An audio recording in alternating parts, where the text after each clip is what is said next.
think Cameron's right. I absolutely do share, I think, in common with many of you here, the passion that you have and the commitment you have to growing people.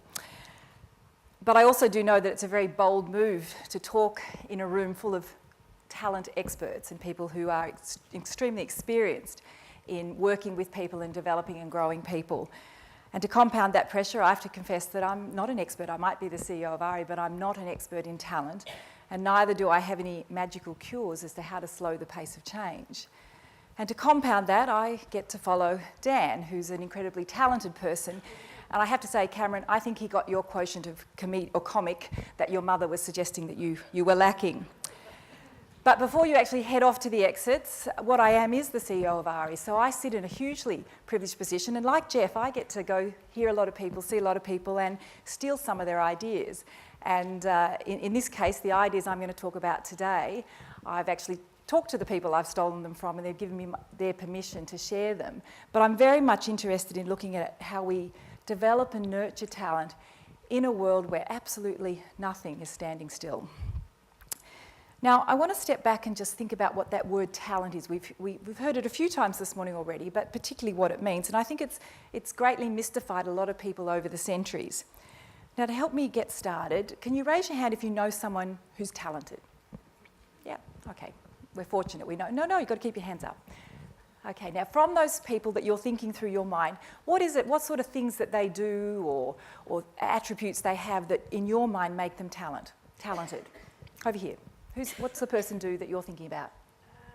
They are a manager of a team. Okay, so a people leader. Anyone else got someone, an attribute in the back, standing up?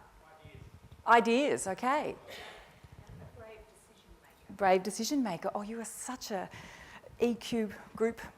Any artists, any musicians that you're thinking of? Those sort of physical attributes. Okay, so when we think about people who are talented, there's a diversity in the way in which we reflect on their talents.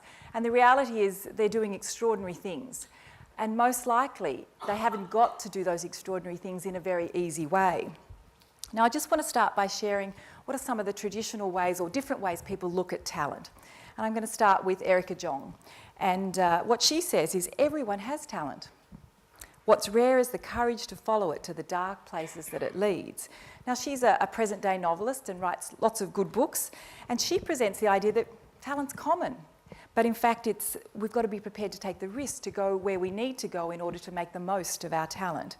And she, in fact, uses the word fear. And we talked about fear, or we heard Dan mentioned fear this morning, and I'm sure many of you could talk about the fact that fear as a characteristic of our personalities can be both used in a positive sense, but equally can be a very inhibiting or negative aspect. Now, one thing that this person who's very talented believes in is the fact that we've got a fear of hard work. Now, Stephen King is an author. He's written lots of books and he's made some pretty scary movies, and he actually believes that talent's cheaper than table salt. And he goes on to say that what separates the talented individual from the successful ones is just simply a lot of hard work. Do you agree with that? Yeah, okay. Now he's very wealthy, but he absolutely, and he's worked very hard, and that's actually what he says is what distinguishes his talent. And then of course we've got people who are talented and they actually make a contribution far bigger than themselves, and that's when we get to people like Benjamin Franklin. Now, he's a philosopher, a scientist, an inventor, and of course was a founding father of the United States. And you could say he possessed an abundance of talent. But he reflected on the concept of people wasting their talents. And he did it very well with this simple phrase, or this simple verse. He says, "Hide not your talents, they for use were made. What's a sundial in the shade?" So we have to know what we can do, and then we have to find a place in which we can play out our talent. And the metaphor of a sundial is an excellent one. The idea that in its own right, when it's in the shade, it's absolutely useless. Now, I'm sure when you think about those people I've just pointed out, but the people you put in your minds or came to your mind when I asked you to put your hands up, there were several common elements that those people possessed. And the first one was they were competent, they were good. They were either good business leaders, they were good musicians, they were good thinkers, good strategic people. So they had a competence. They also made a contribution, and often more typically to something bigger than themselves. And finally, They usually loved what they were doing. They're very, very committed. Now those three words, they're a triad that I'm going to come back to in this presentation, and they're the first of the ideas that I've stolen and got permission to steal and share with you today, because I think those three words are critical when we start thinking about talent in our business. But I want to first think about why we need to change the way we're thinking about talent, given the nature of change in our world today. I've divided my talk up into chapters, then you know at least how we're progressing. I can tell you there's 3 and a small conclusion, so you know how to pace yourself. We do see dramatic changes, and some of the data that Jeff shared with us out of the Deloitte survey tells us that everything is changing. We're seeing economic changes, we're seeing political changes, we're seeing technology changes, and we're seeing major economic shifts in the way in which our businesses operate.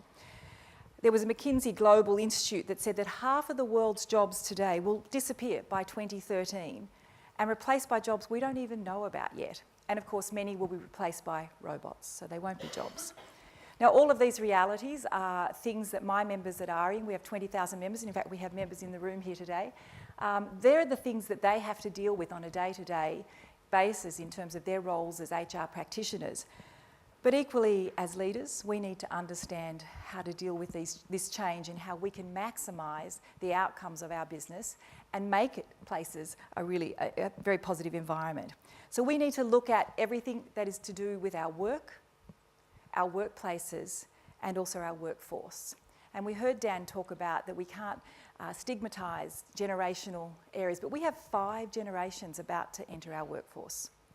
And so we've got some major challenges as leaders and managers to understand not only their personality types, but their different learning styles, their different ways in which they behave, communicate, etc. So it's very, very critical. And I think the premise here for me is that work is what you do, it's not where you go. So we need to change a whole lot of things in the way in which we think. Now, I know, Jeff, you were talking about the Deloitte research, and I think all of those big firms do a lot of research in this space, but PwC looked at the Future of Work 2020 as well. And they said, and it was quite similar to your data, that only around 20% of business leaders suggest they are on top of the changes that are coming. But in fact, those changes are going to be both fundamental and absolutely permanent in terms of the way our workplaces are going to look.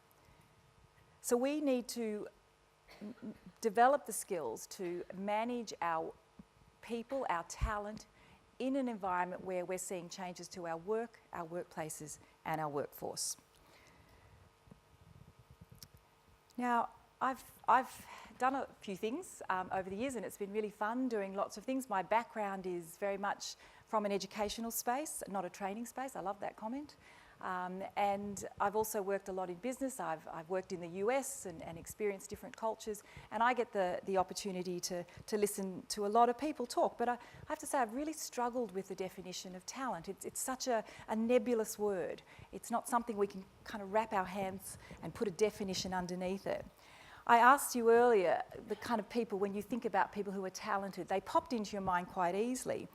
And I guess I don't struggle with the talent when we think of it as someone who's an artist. I live next door to an artist, and the idea was that people will say, well, that only took you 10 minutes to paint that fantastic drawing. And he would say, yes, but it took me 60 years to develop the skill in order to do it in 10 minutes. We heard, I think did you use the word talent drain this morning, Jeff? Or the phrase talent drain? There's lots of other phrases, aren't there? Talent pools, talent pipelines. Anyone want to throw any into that mix? Other phrases you hear when we talk about talent identification? Yes, definitely relevant in this room. And I guess I've always found those definitions a little bit difficult to come to terms with. If I think of it, for example, if I say this very special table, number 1 over here, that you are my talent pool. Okay, so I've identified you, I've earmarked you, I've tagged you as my talent pool. How does that make you feel? Great. Yeah. It's true. There we go. Yeah. Some of the introverts in the room might have maybe feel a little like they've got to keep a little low profile because of that, because I've actually tagged you. That table in the back, how does that make you feel that I've actually shown my bias for this front table up here as my talent pool? How does that make you feel? A little jealous? Potentially? A little competitive? We don't mind a little bit of competition. Is there any chance you might think, why bother? Because if that's her bias for that front table, and we know that when people get into that don't bother mindset, what do we get? We get disengagement. And what do we see in terms of those stats, in terms of the challenges we face as leaders? Disengagement. So I think there's lots of issues with when we tag people as talent. And I think that concept of segregation can make you feel proud, can make you feel jealous and a little competitive, but it can sometimes even make you hide your talent. Okay? And I think the idea that when we're thinking about how we have to manage talent as leaders, it has to be about the whole, not the chosen few. Now, I know there's lots of sophisticated tools, and certainly CPP and the MBTI are fantastic tools that you can draw upon and you are experts in helping organisations identify their talent and grow their talent. But I'm going to keep it really simple, and I'm going to talk about a framework called the talent equation. And as I said at the start, I've stolen this. But I give the man who I stole it from an enormous amount of credit, and in fact I share my presentation with him, and he thinks it's rather marvellous that I can actually present his work around the world on his behalf. So this concept is called the talent equation. It comes from a man called Professor Dave Ulrich. Does anyone know Dave's work? Okay, yeah, pretty spot on guy in terms of his thinking, but his thoughts around talent really, really inspire me. And one of the things, or one of the simple premises he uses when he talks about talent is this statement. He says that every employee can and should be considered talent. So the concept of a talent pool, my front table here versus the rest of you, is not something he abides by. And I can relate to that. It aligns with my values, as we heard this morning. Now, it's obviously a challenge though, because it is one of the top challenges that all CEOs speak about. It's number one on their list, that whole concept of managing talent. And Ram Charan, who was recently out here doing some work with ARI, he describes talent as the ultimate competitive edge, and everything else is subordinate to it. So if you're working in the talent space and you're an expert in helping organisations manage and deal with talent, then you're on a pretty good wicket, because it is number one priority for CEOs around the world. He says this because he believes that people compete, and you talked about competition. Organisations don't. They're inanimate objects. It's the people and the employees and the talent within the organisation that will in fact compete, and they are the ones who will provide you with the ultimate competitive edge. Now, there's lots of other business leaders that you can hear. Anyone heard of Vineet Nair?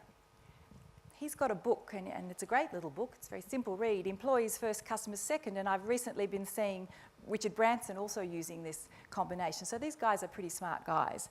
And the idea is, it's a logical premise. If we take care of our people, our employees, they will in turn take care of our customers.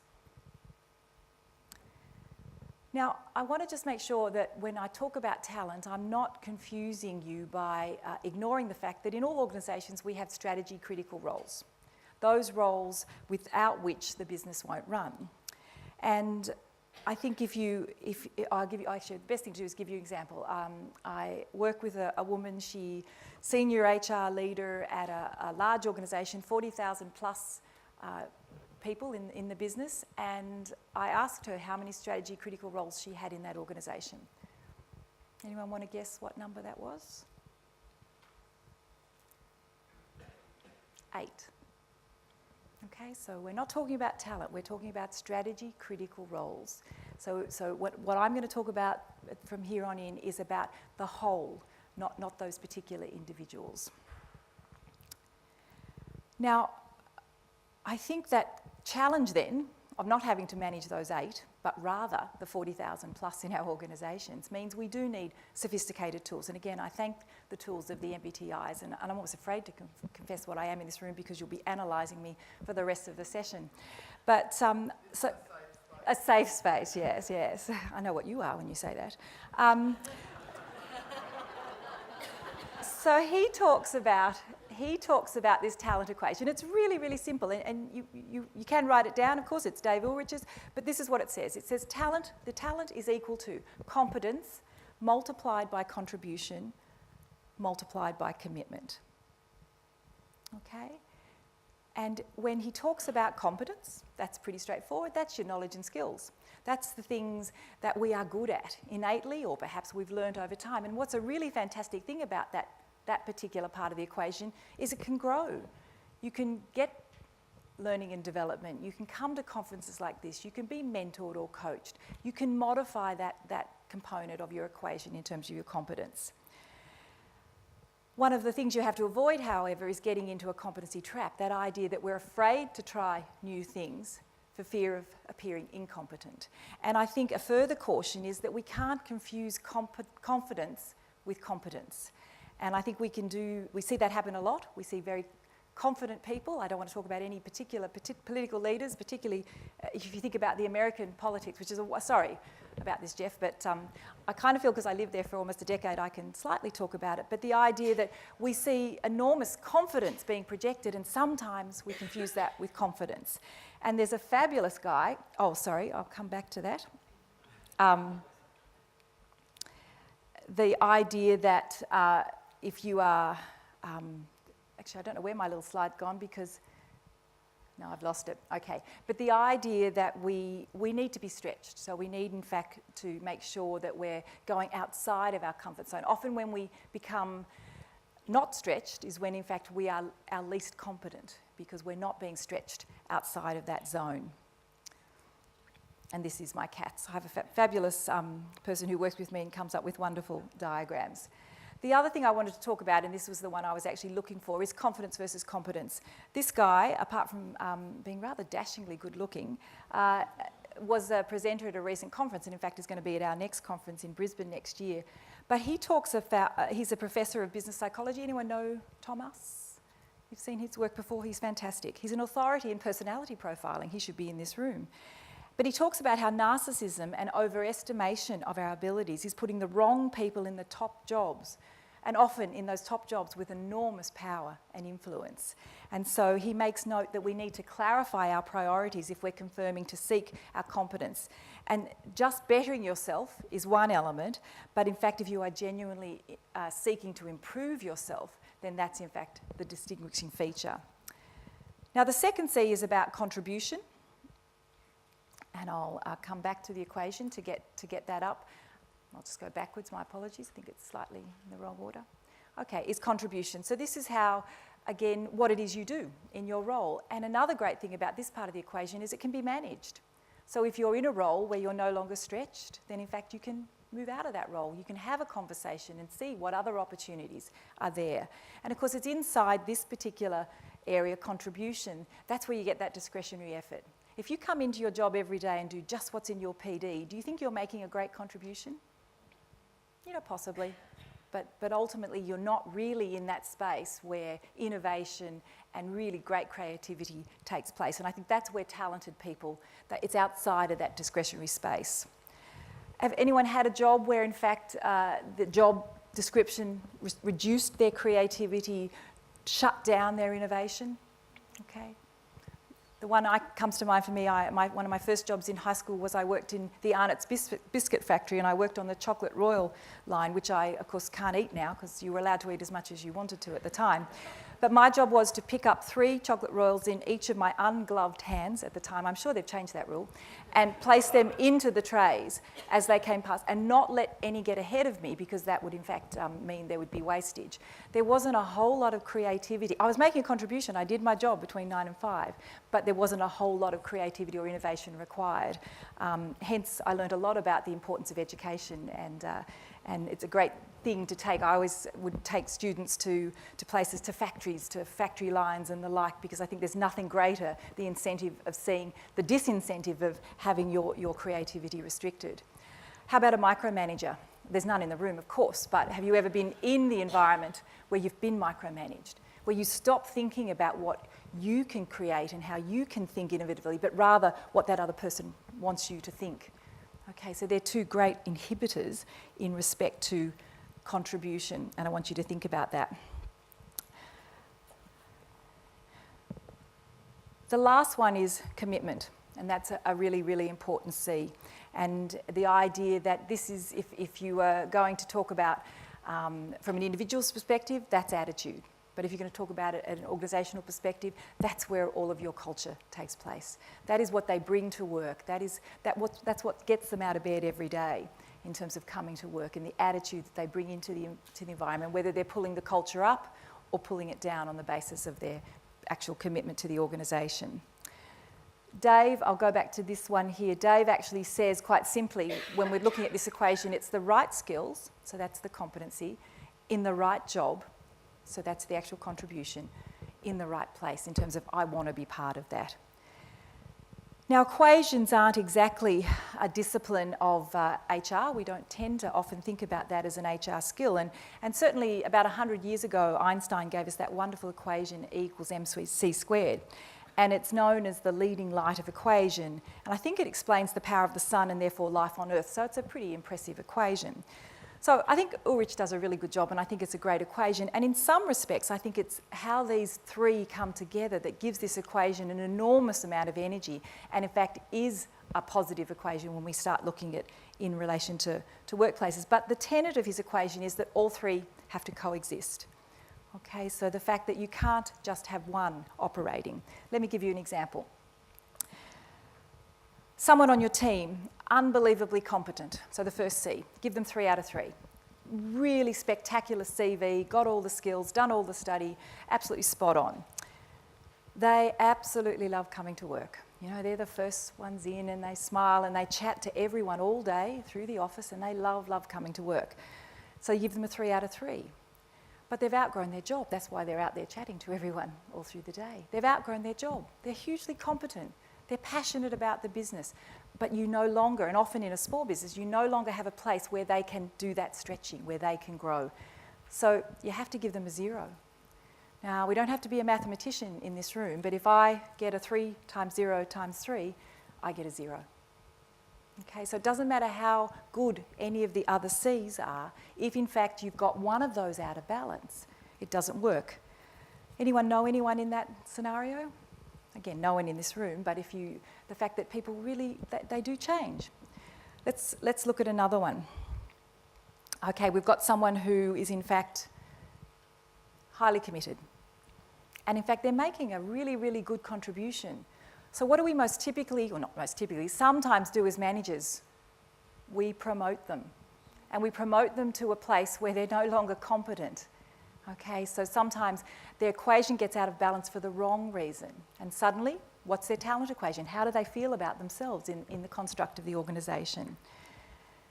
So the really, really good thing, though, is that if, in fact, we have the opportunity to influence those variables, we, in fact, can make change. And the idea, and Dan talked about it, and, you know, this is not about making automatons. The idea is that at any point in time, individuals are in different points in each of those elements in their equation. But we can also shift aspects of that equation at any point in time. And we have a role as leaders to be able to do that. I want to also just go back to the fact that, and I think it was a question that you asked here in the front, you said, so what about those difficult conversations? And the idea that fundamentally, even if we can move these things, fundamentally, there are sometimes conversations we have to have where, in fact, we can't create a job that doesn't exist or is aligned to the organisational values. Or that person maybe just doesn't have that capacity to be developed in a way that will build a competency that we need. Okay, what happens then? And I think if the equation isn't working for the organisation and it isn't working for the team, then ultimately it isn't working for the individual. So hang on to that sequence. So as leaders, if we let people stay in the business where we know it's not working for the business and the team knows it's not working for the team, then in fact we're doing the wrong thing. I know we have very sophisticated tools and I think they help us get to these points much sooner. But would it be true that if I said in most organisations, if we ask people to stand up and point to the person who is not contributing in an effective way in the business with the right attitude, would they point to the right people? Most likely. So as leaders, if we don't call it out, then in fact, what is their reflection on our leadership in not actually addressing imbalances in talent equations? So my message from this chapter is it's not enough to have happy and committed employees, when in fact they may be unproductive, not contributing, or worse still, incompetent. But it doesn't mean automatons. And I think the title of this chapter was, in fact, Managing the Talent Equation. And in essence, you could say, well, okay, that's our job to manage the talent equation, and that's a huge responsibility. But I do believe that self-leadership is one of the greatest assets of a talented individual, and that I think it's something you need to have and should expect to have when you're looking at any of your employees. So I would propose to you that while managing the talent equation is my job as CEO, and it's also the job of my team leaders, that important group in the stats that Jeff gave us, but it's absolutely the responsibility of the individual to own their own talent equation. And that concept of entitlement that we talked about in terms of what's happening in our organisations, I expect my employees to own and take responsibility for their talent equation. So regardless of where we sit in the organisation, we need to invest in our own competency and capability, and you are doing that here today, and I congratulate you on that. We need to ensure that our actual contribution is configured in a way that maximises our engagement, so takes us just outside of that comfort zone. So we're not like that cat, and we're not complacent, and we're therefore not irrelevant. And the last one is we need to check our commitment, both to our organisations and to the individuals within our organisations, our colleagues. And if we're not owning our own talent equation, then I expect or ask of you to have the courage to have those conversations, to explore with your leaders and to explore with those that you lead the opportunities to shift the balance of those three elements of that equation. I'd much rather have a conversation with my talented people where I look at how we can manoeuvre and manage those three C's in a way rather than receive their resignation. Chapter 3, we're getting close. I want to focus here on what we can do as individuals and leaders in relation to those aspects of talent and change. So I'm suggesting you need to own your own talent equation, but I know that we all are in roles where we have responsibilities for many individuals. And I think the challenge again is about how we build a culture of talent. I think that culture of the willing was a term that Dan used this morning, and I particularly like that. Now, we might not necessarily agree with the Dave Ulrich strategy or thought process that everyone in our organisation should be considered a talent, but I think we can agree with this one. And this is infamously attributed to Peter Drucker, and that is culture eats strategy for breakfast. So it clearly needs to be on our radar. But it is hard. It's hard in a world of change. It's hard when, in fact, we're dealing with many different individuals, many different personality types in many different organisational structures, and sometimes with people we don't even get to see in terms of global workforces. So I have another little acronym, and I stole this one. I stole this one from a guy called Kirk Peterson, and he's the CEO of a group called Performance Shift and does quite a bit of work for ARI. Now, it's easy to remember, so triple C's is pretty easy to remember, but so is this one, the ACL. It's the joint we hear about, or the part of the knee I think we hear about, particularly at footy time, which gets injured a lot, and particularly if you barrack for teams like St Kilda, like I do. So the A is for accept, the C is for change, and the L is for leave. Now, these three letters fundamentally represent the three choices we get to make in our lives, not just our careers, because we know about the fact that there are other parts of our lives. And fundamentally, the first is that when we're facing a situation we don't like, we have a choice. And that choice is we can choose to change, the middle one. Is that always possible? It may not always be possible, but most certainly it's not always possible today or now, immediately. So even though we may wish to pursue change, sometimes it's not able to be done in a timely manner. So that leaves us with two choices. The first one is to accept, and the second one is to leave the situation. And what you must never, ever, ever do is play in the corridors. So people who can't change the situation that they're in, and they neither choose to accept or to leave, I call that playing in the corridors. Do you know anyone who plays in the corridors? Okay. And when those people play in the corridors, they have a corrosive effect not only on their individual talent equation, but on the culture of the team and the culture of the organisation. And they can be incredibly destructive. So I challenge people to own their own talent equation and to apply the ACL analysis or analogy when they're thinking about their circumstances. Now, you can probably relate to this. When I share this with my staff, there's almost a notable intake of breath when I get to the L, because we don't talk about leave. It's like talking about salaries. It's a bit of a no-go zone. But I am okay if someone leaves RE, if in fact we can no longer grow their talent equation. But when they play in the corridors, then they're starting to impact on the business and those that are around them. And as leaders, if we let people play in the corridors, then we are equally responsible for affecting the culture in a negative way. Did you take an intake of breath when I said leave? It's a pretty bold thing to do. The whole is greater than the sum of the talented parts.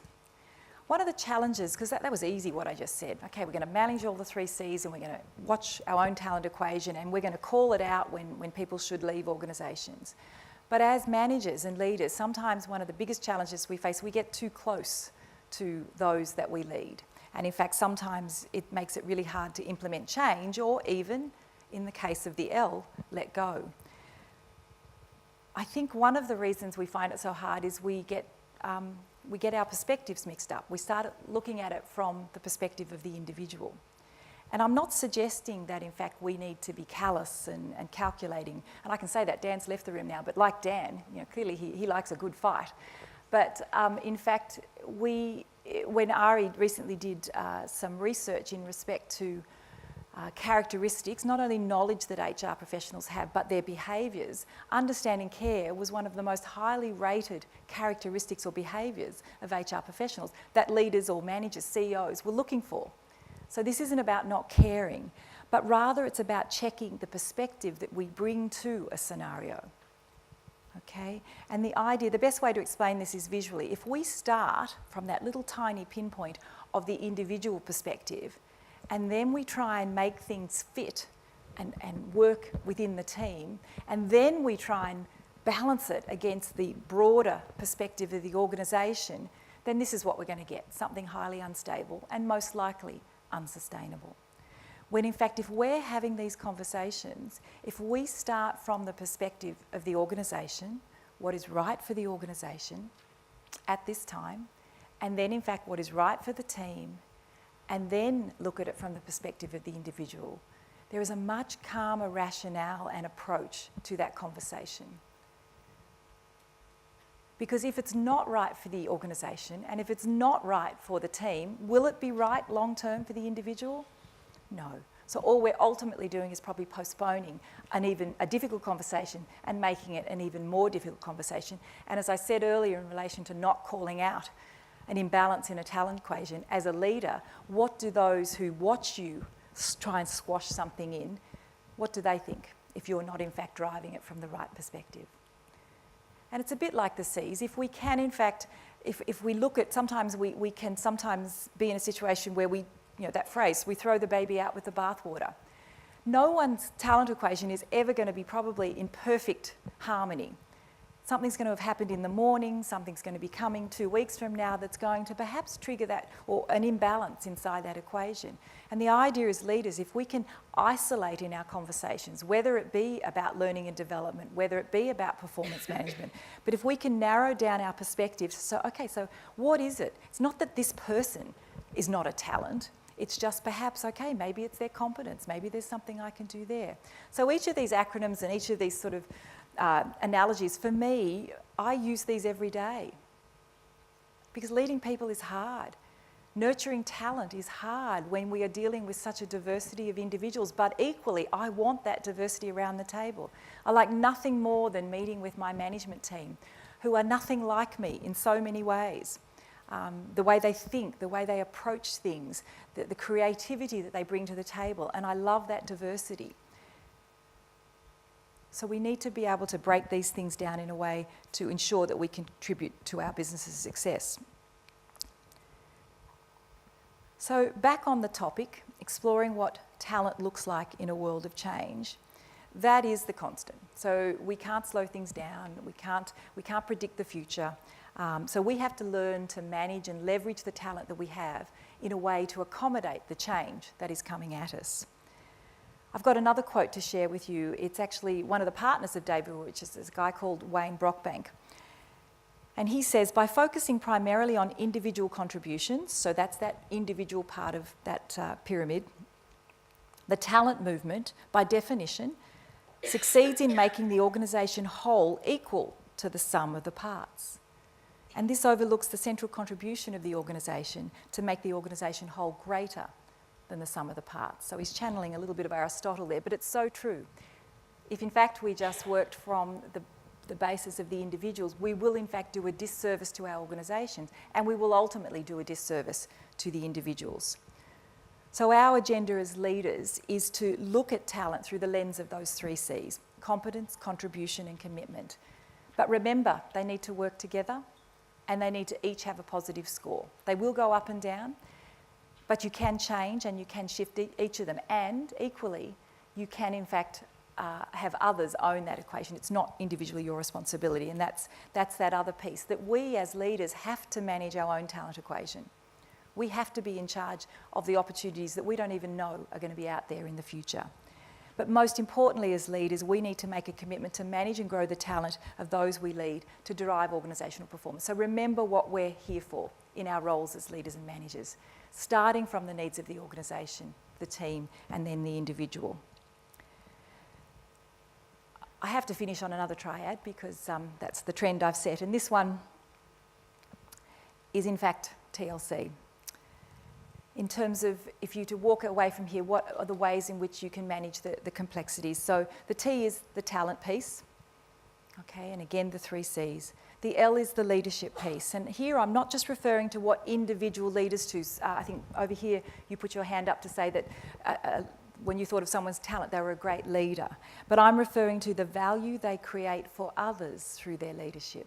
So it's what Thomas says is not the narcissistic part of leadership, but what we do as leaders to create an environment where others can contribute more to the organisation through discretionary effort, through their commitment, than we could ever expect. And finally, the C stands for culture.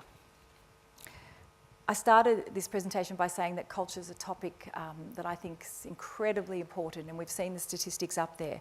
And I think if you don't have a strong culture within your organisation in the eyes of not only your internal stakeholders but your external stakeholders, where people are seen to be lifting up the culture through their behaviours versus pulling it down, so not playing in the corridors, then you most likely don't have strong leadership. And when combined with a poor culture, that means you will neither attract or retain talent. And we know how talent is the #1 issue for organisations today. And so in a world of change, we need to have TLC in order to move our organisations forward. Thank you very much to Cameron for enabling me to be part of this presentation. I hope those few triads that I've been able to share on behalf of those that I stole them from have added something to the enormous contribution I know you make as individual experts in the roles you play in growing the talent of this country and the organisations and individuals that make up this country. Thank you.